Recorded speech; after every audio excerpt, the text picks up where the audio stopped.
want to start this video off with some gratitude. This morning is reminding me a lot of my Tennessee mornings, man. There's songbirds out. The weather, mornings here in Florida this time of year is amazing. And I'm gonna give a lot of gratitude to the people that tune in and the people that like these walk and talks. I think it's important, to mix up the content. I can't just sit in a dark room with mood lighting on every day and be a complete person, right? And that's the one thing that I think we have to remember as musicians or creatives or people in the music industry or whatever you do. If you're a businessman, you've also got to be a complete person, right? And what I mean by that is, focusing on one thing in life. And we're guilty of it as musicians or creatives that get so obsessed with what we're doing that we forget to take time out to do something simple like go for a walk, clear your head, do something different, get some fresh air, change your perspective. Because, man, when you get caught up in the grind of life, when you get caught up in doing all this stuff that we have to do to try to make it or survive or pay your bills or whatever it is that you're doing, it's easy to get so wrapped up in it that consumes your being, that consumes everything that you are doing. And you forget to do something simple like what I'm doing right now. Just getting out, getting some fresh air, going for a walk. And man, this week I've been working so hard on the channel that this is the first day that I've been able to get out here and do this. And man, I'm going to be grateful and thankful to everyone who watches the videos. And there's a certain segment of people that really enjoy the walk and talks. And man, that helps me out a lot too, man, because this is therapeutic for me. What I'm doing with this channel, providing this sort of vlog of the fourth quarter in a musician's life and what that entails. This sort of speaking the uncomfortable truths of a life as an artist, right? This is important because it's not only therapeutic for me, it's therapeutic for the people that tune in. Had a guy the other day who said, man, he was watching my videos, right? He was listening. He had it going on. He had the videos going in his pocket while he was at work, while he was doing his daily work. And the videos would just run right one after another. And I, people that do that, man, helps the channel out greatly. These are largely turning into podcasts. They've got it listed on YouTube as I put all of my main videos into this, from YouTube to podcasts. And so you can turn it on. You're going on a long road trip, or you're doing your work. I know for me, man, it's like coming home after a late night gig.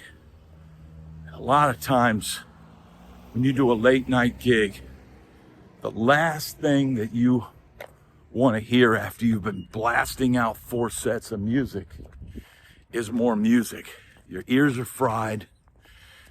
Your senses are overload. Your ears are still ringing.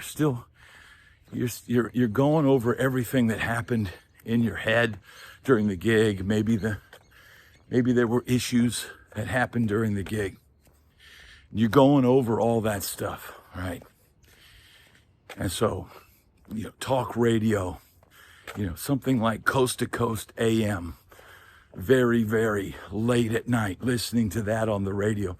These podcasts are becoming something like that, something that people can listen to and have something peaceful and calming to listen to. I've got people that listen to the channel every day. It helps them relax. It helps them wind down at the end of the day. And I'm thankful for all of that, because this is therapeutic for the people that tune in and get the message, right? And it's therapeutic for me as well, to be able to come out here and try to work through this life, right? And as we're going through a time period now where our heroes are leaving, they're leaving this earthly realm. And I'll reference what happened yesterday with Ace Frehley. All of a sudden, man, dude was 74 years old. He was still out playing gigs. Got home from the road, took a fall in his studio. Next thing you know, they're canceling all the dates. And now he's gone. Happened pretty quick, man. It seemed like about a 2-week thing, man.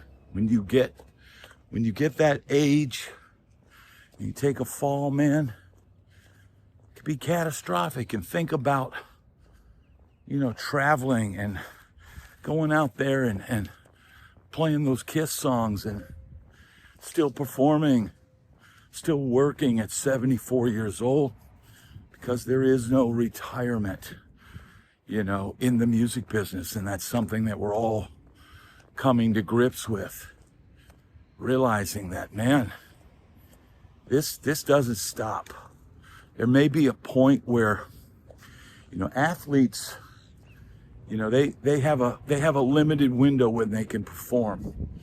Musicians, man, it's like if somebody's willing to buy the tickets, if somebody's willing to pay the money, you're willing to go out and earn it, it seems like there's no end to what you can do as far as working. So you will work till the end. You will work till you can't work no more. And that's the reality of all of this, man. So here I am, trying to work all this out in my head, realizing, look, man, I will say about Ace Frehley. I went back last night and I watched some old footage. I think it might have been Cobo Hall. It's an Ace Frehley guitar solo. I'm like, let me listen to this with my 2025 ears. It's impossible to go back and listen with the ears that we had back then when that stuff came out. When that stuff came out, man, there weren't, we've witnessed, my generation has witnessed the evolution of rock guitar playing over the decades. And young guys who listen to that stuff, they think, man, that guy's no good. yeah, he sucks and all this, man, because they have no point of reference.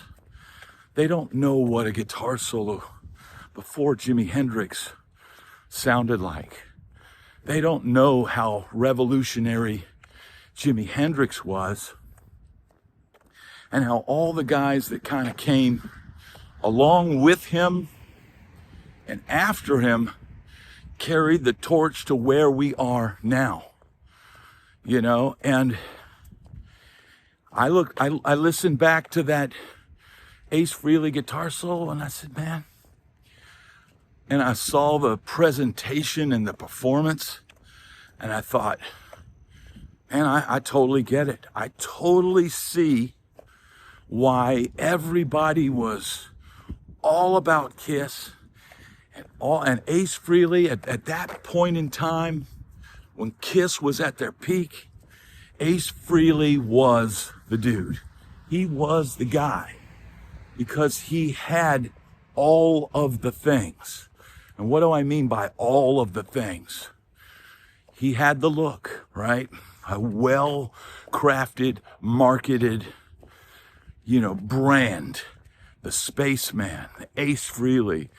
And you could say that in my mind, Jimi Hendrix had are you experienced, like a space vibe, to him. But Ace Frehley took the Spaceman thing. There's always the image of the elegantly wasted guitarist whose mind is in outer space. The kid that's in your class and he's sitting there drawing on his notebook, drawing band logos and pictures of guitars while the teacher's trying to teach, you about the FDR or something. I was one of those kids, man. I was one of those kids drawing on my notebook, drawing pictures of guitars and dreaming of, a rock star life. Ace Frehley embodied that. It's something that I thought about. And I'm gonna probably expound on it on my live Backstage with Bad Brad this week. I'll expand on this or expound on it. But Gene Simmons and Paul Stanley, they treated Kiss like a business, right? But Ace Frehley, or Frehley, however you want to say it, and Peter Criss, well, they were playing in a rock and roll band. And so I don't think it's any surprise which one feels more real. The guy who's hanging on by a thread, who's living the lifestyle that he's singing about. I mean, Gene Simmons might have sung a song about cold gin. He wasn't drinking cold gin. It was marketing. It was songcraft. It was, oh, that sounds like a cool title for a song, Cold Gin. And so Ace, on the other hand, and Peter were living that lifestyle. And that makes that more real. They weren't looking at the accounting books and, thinking about merchandise opportunities and all that. And maybe that's to their detriment. Maybe there's a lesson there in the story of Ace Frehley. But when you think of how much the fans loved Ace, I mean, I don't think, for me personally, once Kiss took off the makeup, I mean, they could have had God himself on lead guitar. They could have had the greatest lead guitarist, and they certainly found some good ones, and they certainly tried to keep up with the times, because shortly after Kiss peaked in 77, 78, Then all of a sudden Van Halen comes along and blows the doors off of that sort of Jimmy Page, hyped up Jimmy Page sort of style that Ace was doing.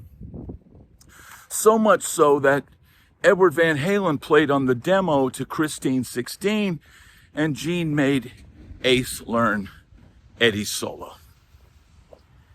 So the new guard came in pretty quickly, but Kiss struggled. Kiss lost the plot when they, the distractions of fame and rock and roll probably took Ace away from being peak guitarist that he could have been. But if he'd have been sitting in a room learning how to sweep and tap and put a Floyd Rose on his guitar and all that, it wouldn't have been Ace Frehley. And so there's a lot of lessons in a story like that. There's a lot of things to consider. Should you treat your band like a business? Absolutely. So you don't end up in the fourth quarter of life behind on the score and trying to figure out a way to survive, get through the game. But at the same time, should you only focus on business and the words that you're singing not have any real truth to them, not be real? Well, I don't think that's a great approach either. So it's a fine line, man, because if you don't base what you're doing in reality, and it's all, I mean, Kiss could be accused of just being some big marketing thing. And when I show my daughter Kiss now, she just thinks it's like four guys dressed up in clown makeup, and she's 4 and she doesn't get how edgy and everything it was. And it can look like it's like a circus. It's like going to the circus. And I think they even described it that way themselves. But man, being in the moment, being real, no one could ever accuse Ace Frehley of being a fake rock star. He had the car crashes, the limousine rides, the addictions, the recoveries, and the demise of somebody who lived it, right? He was doing his thing to the end, and I'm hoping pretty soon to have a member of his band on the channel and get some more perspective. So that's something I'm looking forward to on the channel. And again, if it were not for the amazing people that tune in all the time and watch my videos, none of this would be possible. Because look, man, it's an incredible challenge to get up. Look, just now, when I was planning to come out here and do this walk and talk, man, I was teetering on the brink of staying in the studio and working on something in the studio. And then I thought, man, it's been a week where I've been grinding at my desk and doing that each day. It's time to get out here and clear the head, do something different. And so, man, the fact that I'm able to do this and mix it up, right, and do some different things, man, I'm extremely lucky to be able to do this. Because look, man, it's not easy running a YouTube channel. it's easy to put out one video and get a bunch of clicks, you know, out the gate and all that. That can happen. But the real work is when you put out a video and it flops. And then you have to figure out, what am I going to do now? You know, what's next? And when I talked to my friend Keith Howland about running my YouTube channel and how I did it, I said, dude, I kind of equated it to our early days in Hollywood. And I said, you know, it's like going out and talking to girls, right? You go out and talk to a girl and she totally shoots you down, you know, right out of the gate. You can't get upset about that. You have to just immediately go on to the next one, because it's the same thing with putting out a YouTube video. It's hit or miss, man. So while we're out here doing this, and we got guys cutting the grass up here, so I'll probably have to do a quick edit in a second. So as I continue this journey here on YouTube, as we move forward with great enthusiasm and great aplomb, each day that you tune in helps me. It helps you. Together, man, we can figure this thing out. We can figure this last chapter of our lives, we can figure it out here together. And that's what makes this channel great for me and helping people out there. So look, if you haven't subscribed to the channel, please do so. It helps. If you want to, access to videos before everybody else, become a member of the channel. If you want more content and want to help out more, join the Patreon. The link will be in description. And look, if you can't do any of that, then just watch. That's all I can ask for. And I'm going to be here doing the work, and together with the community that we built. You can check out a new video every morning, 8 a.m. Eastern Standard Time. And you can see me live Saturday nights, 7 p.m. Eastern Standard Time. I'm on the East Coast. So, man, thank you everybody for tuning in to this video. It's always a pleasure to be able to get out here in this Florida sunshine and expound on what in the hell is going on in this world, man. There's lots of challenges ahead, my friends. Life will continue to challenge us. We must get up each day and meet that challenge. Thank you, everybody, for tuning in.